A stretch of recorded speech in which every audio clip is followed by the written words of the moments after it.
Sometimes the deepest cuts come not from strangers, but from the people you love the most. This is the story of how I stopped being my family's personal ATM and took back my life. My mum looked me dead in the eyes and said, "Emma, if you come home for my birthday, you'll ruin everything for us."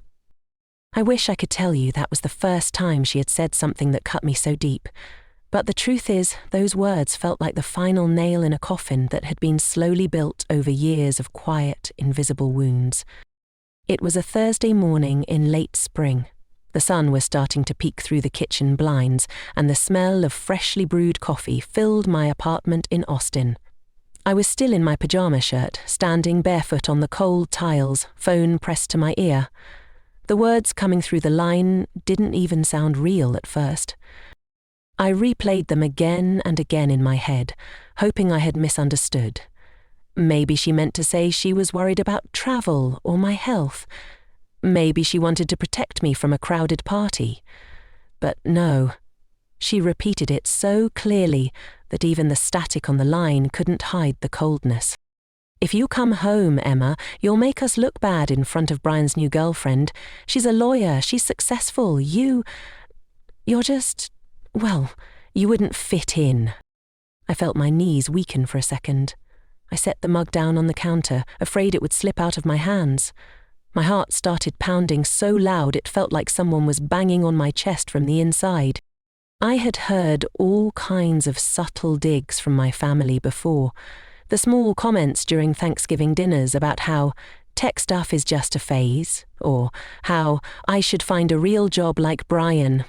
I had learned to swallow those, even smile, to keep the peace. But this was different. This was sharp, deliberate, humiliating. It wasn't even just that she didn't want me at the party. It was the way she reduced me to nothing in a single sentence, as if all the years I had spent building my company, struggling through endless late nights and silent battles, meant absolutely nothing. I stood there in my kitchen, feeling the morning light on my face, but everything inside me felt dark and heavy. The call ended almost as abruptly as it started. She didn't wait to hear me answer. Maybe she already knew I wouldn't fight back. Maybe she didn't care. I leaned against the fridge, my fingers cold, my breathing shaky. There was no screaming, no plates shattering against the wall, no dramatic tears.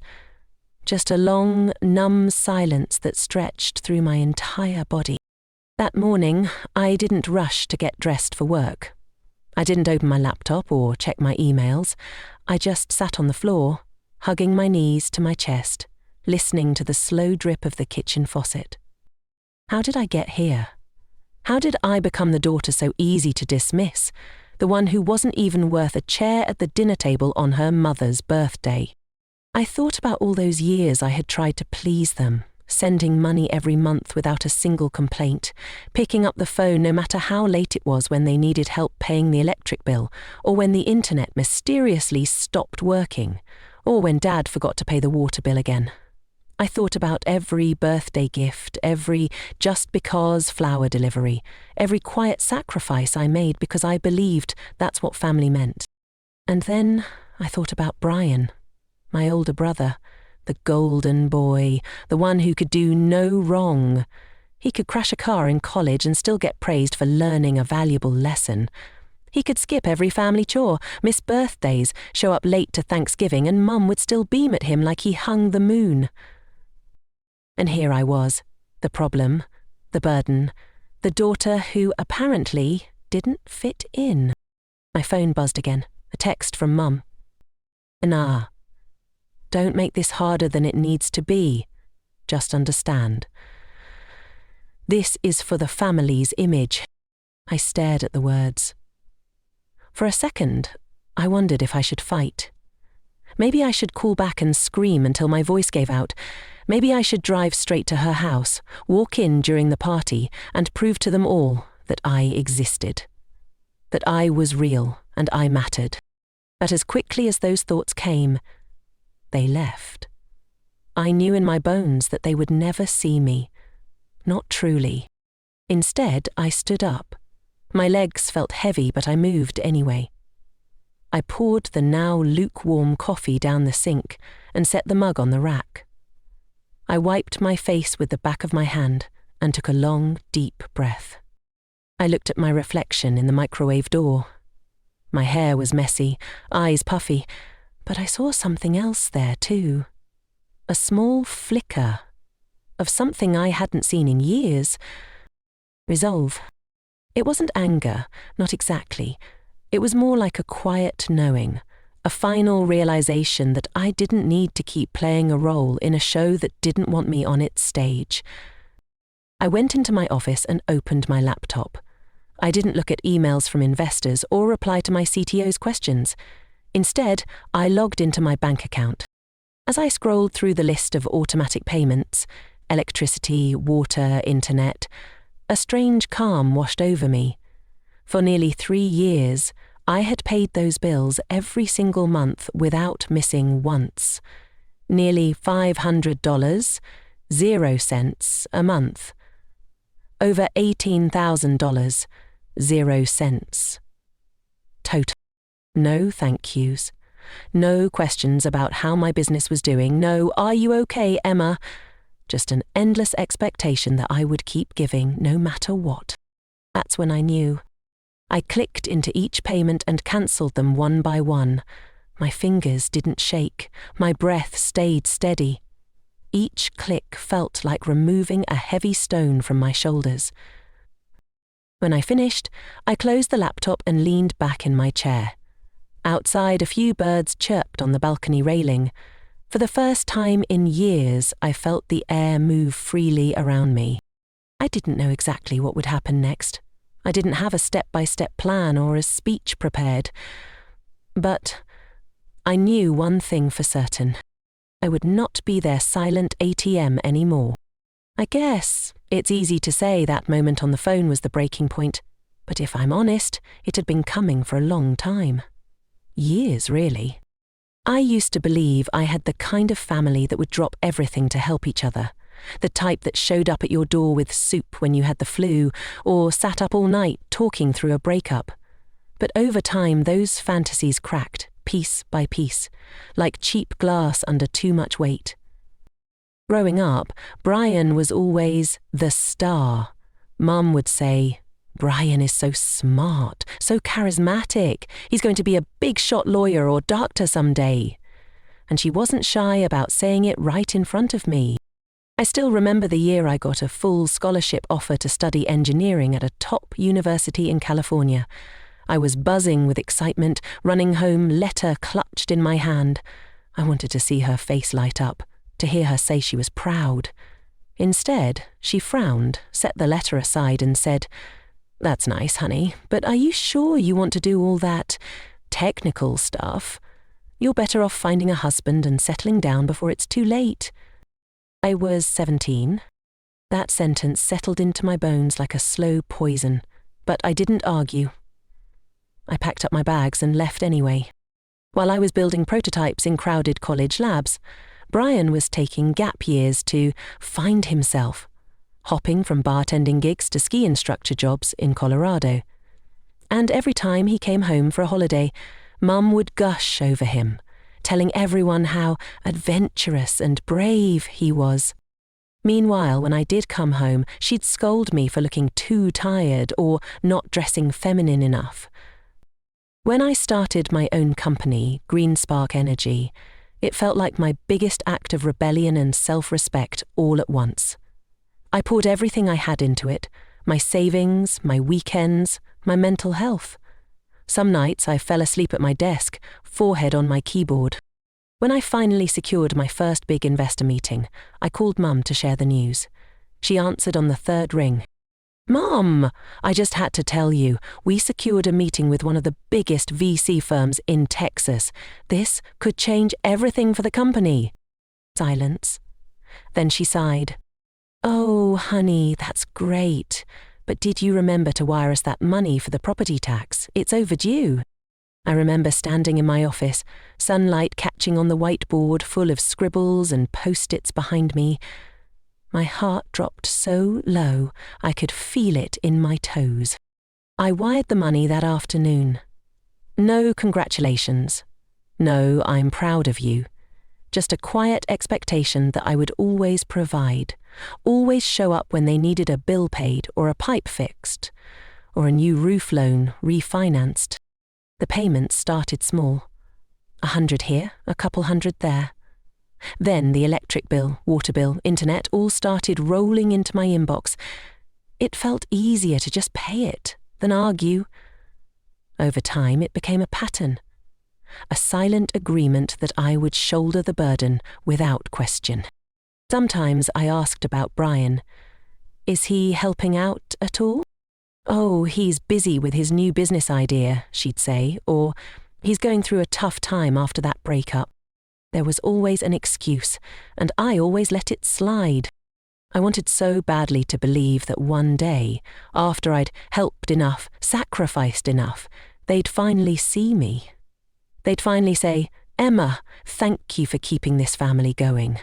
Or maybe even, "We're so proud of who you've become." But those words never came. Even when I signed the lease on my first real office space, she didn't ask to visit. When I gave a keynote at a national clean energy conference, she didn't even watch the live stream.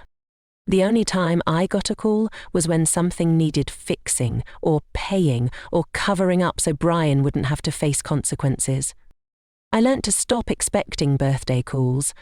I learnt to stop hoping they'd ask about my health, my loneliness, my late-night panic attacks. Instead, I started giving more to my chosen family, the few close friends who celebrated my wins, who sat with me through heartbreaks and investor rejections, who knew the real Emma, not just the checkbook. But despite all the emotional scars, I kept sending money. Somewhere deep down, I thought that if I stopped, it would make me a bad daughter. So I kept going, quietly, month after month, until that Thursday morning. Until that sentence. I realized in that moment they hadn't just failed to see me, they had chosen not to.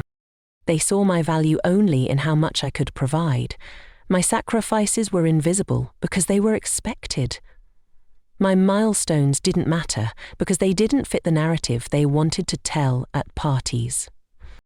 Brian could charm everyone with a wink and a story about skiing in Tahoe, and me, I was the weird one, the single daughter, the tech girl, who didn't understand her real place in the family. That's when it all clicked. I wasn't angry. Not in the way people imagine anger, with shouting and fists and slamming doors. I felt something even stronger. Clarity. It washed over me like cool water on a hot day. I finally understood that love without respect isn't love at all, that duty without gratitude is just a leash, that family without empathy is just another word for control. I closed my eyes that morning and let the silence fill me. For once, it didn't feel empty. It felt like the first real breath I had taken in years.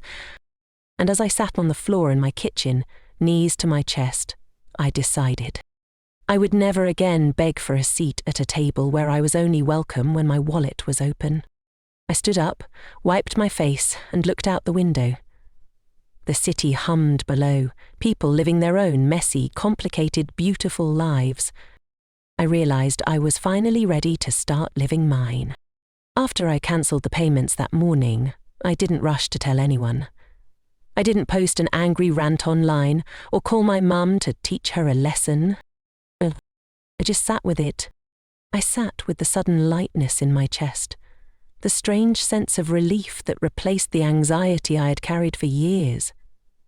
It felt like finally putting down a heavy backpack after miles of climbing uphill. In the days that followed, I kept going about my life as usual.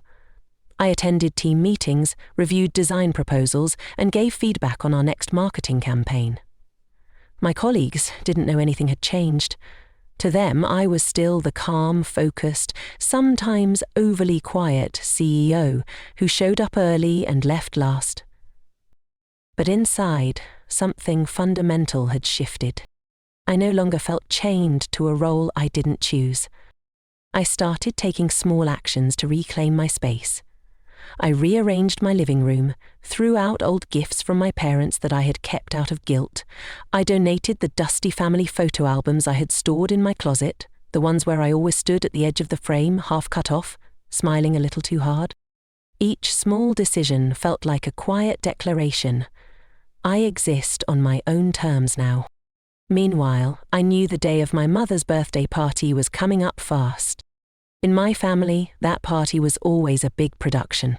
White tablecloths, overpriced wine, the good plates that only came out once a year.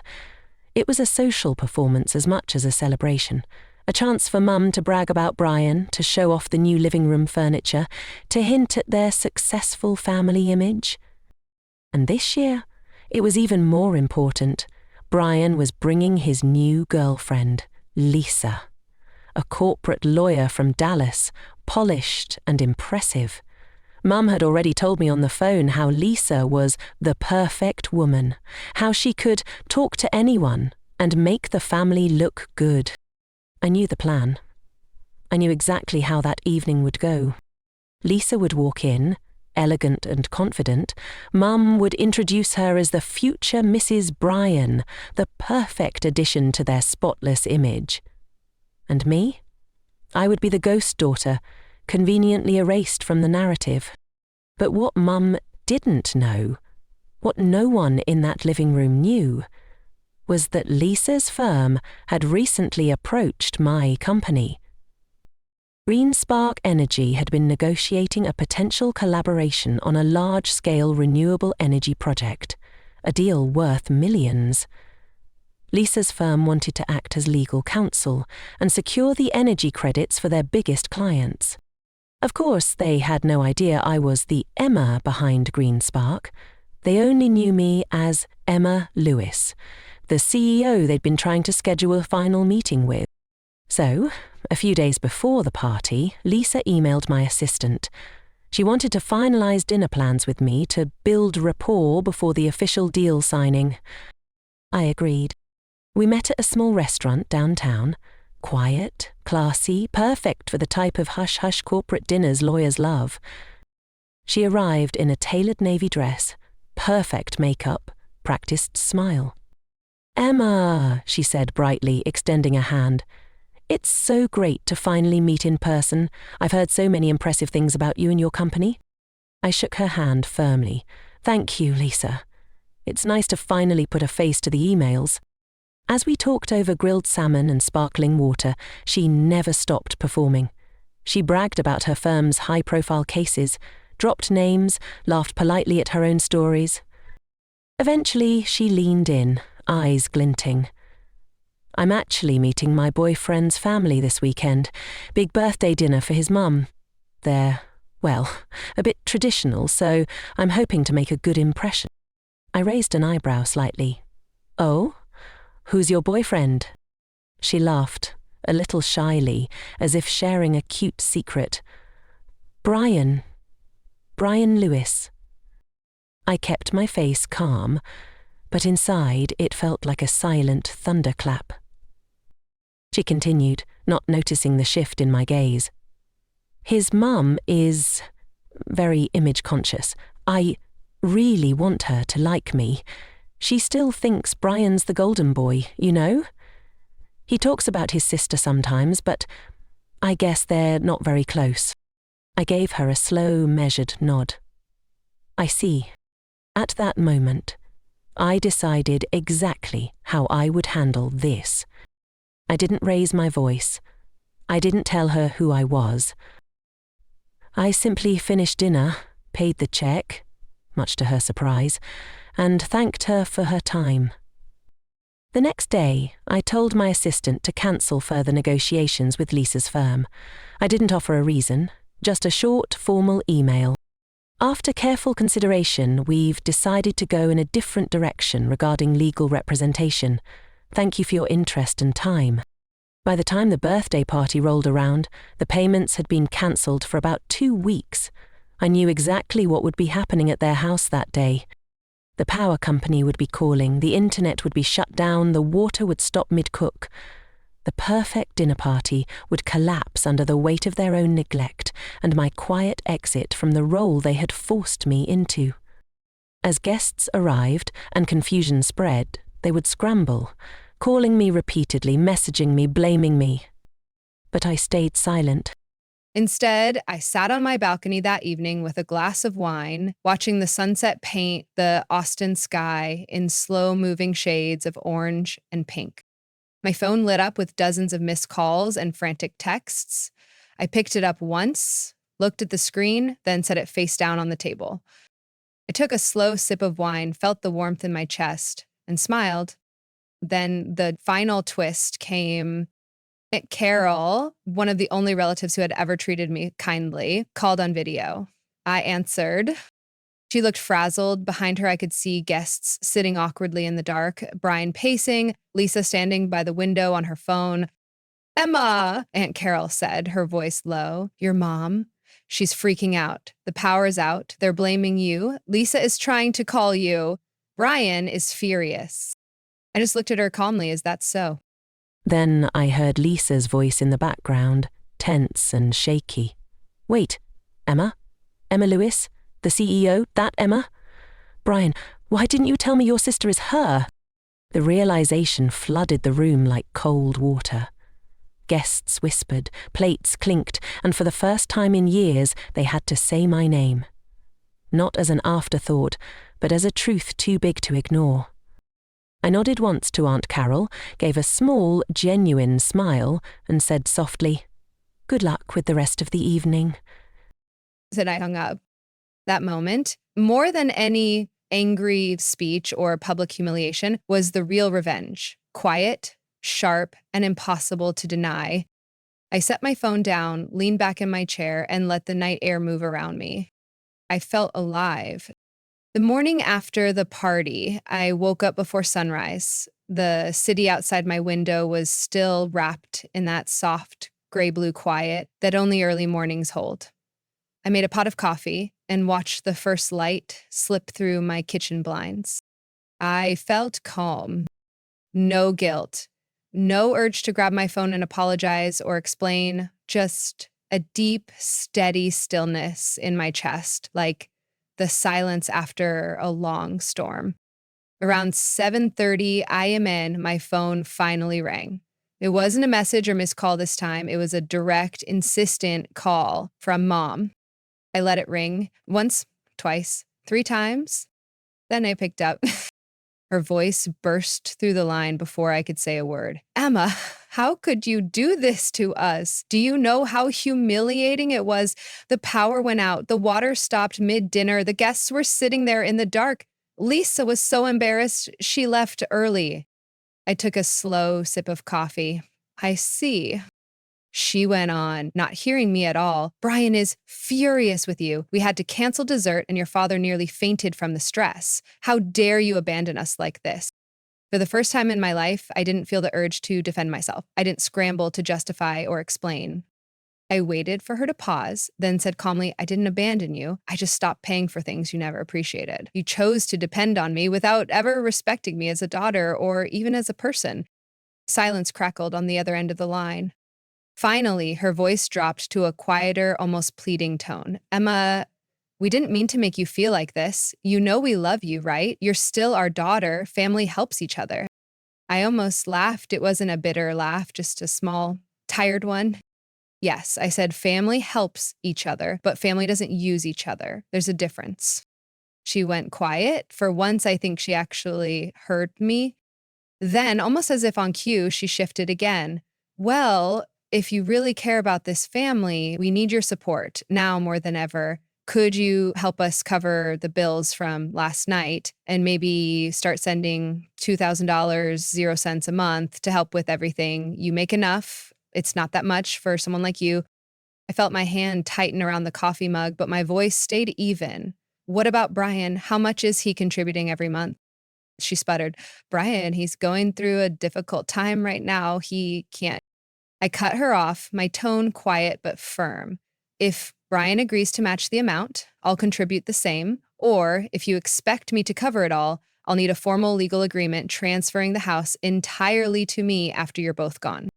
A long, heavy silence followed. I could almost feel her shock bleeding through the phone. Then, like a fuse finally sparking, she exploded. Emma, how dare you put conditions on your own parents? We raised you. We gave you everything. You owe us. As I closed my eyes for a moment, then I stood up, moved to the kitchen window, and looked out at the quiet morning street. No, I said, my voice so soft it almost surprised me. I don't owe you my life. I don't owe you my success. And I definitely don't owe you my peace. I took a slow breath. I think you should leave my life now, just like you left me out of yours all those years. She screamed something else, but I didn't hear it. I pressed end and set my phone down. About an hour later, a sharp knock hit my front door. I opened it to find my parents standing there, each clutching a small suitcase. Their faces were lined with fatigue, eyes red, as if they had been up all night arguing. Dad tried first. Emma, we flew here because we don't want to lose you. We're family. Mom nodded, her voice shaking. We might have said some hurtful things, but we only wanted what's best for you. I stepped aside, letting them into the living room. They sat on the edge of my sofa, looking smaller than I had ever seen them. For a moment, a tiny pang of pity sparked inside me, but it faded as quickly as it came. They started again with the same old lines: guilt, emotional manipulation, 1,000 small hooks meant to drag me back into that role, the ever-giving daughter with no boundaries. Finally, I stood up and looked at them square in the eyes. I'm not here to bargain anymore, I said quietly. I'm not here to be your backup plan or your bank account. If you want a relationship with me, it has to be built on respect and mutual support, not debt. My dad's face turned red. He slammed his hand on the coffee table so hard the ceramic coasters rattled. You're ungrateful. We should have never let you move away. You're selfish. I didn't flinch. I simply looked at them, voice steady. You need to leave my house now. He opened his mouth again, but I cut him off. The word landed heavy in the... They stood up slowly. My mom's eyes were filled with a mix of rage and heartbreak, but she didn't say another word. My dad pulled the door open, and they stepped out into the hallway without looking back. I closed the door gently behind them. And then I exhaled a long, shaky breath that felt like releasing years of pent-up tension in one single moment. I didn't block their numbers. I didn't write them off completely. I simply stopped trying. In the days that followed, I realized how quiet my phone had become. No calls demanding money, no guilt-tripping texts, just silence. And that silence felt like freedom. I started going on longer walks in the evening, discovering new parts of the neighborhood I had lived in for years but never had time to explore. I reconnected with old friends, cooked dinners for myself without feeling like I had to rush to solve someone else's problem. For the first time, I felt like I was truly living my own life, not one designed to please or rescue anyone else. I learned that love is not an obligation, that family is not a free pass to hurt and take endlessly. I also learned that sometimes choosing yourself doesn't make you selfish, it makes you whole. So, was I wrong for standing my ground? For asking to be treated with respect instead of endless demands? For finally stepping out of the role they assigned me? Maybe to them, yes, but to me, it was the first real act of love I had ever given myself. And in that quiet, in that morning light, I knew one thing for sure: I was finally free. Was I wrong for finally saying no, for choosing myself over endless demands? I'd love to hear your thoughts down in the comments. If this story made you feel something, don't forget to like, subscribe, and hit the bell so you won't miss the next story. Thank you for staying till the end. Take care of yourself, and remember, you deserve respect no matter who you are.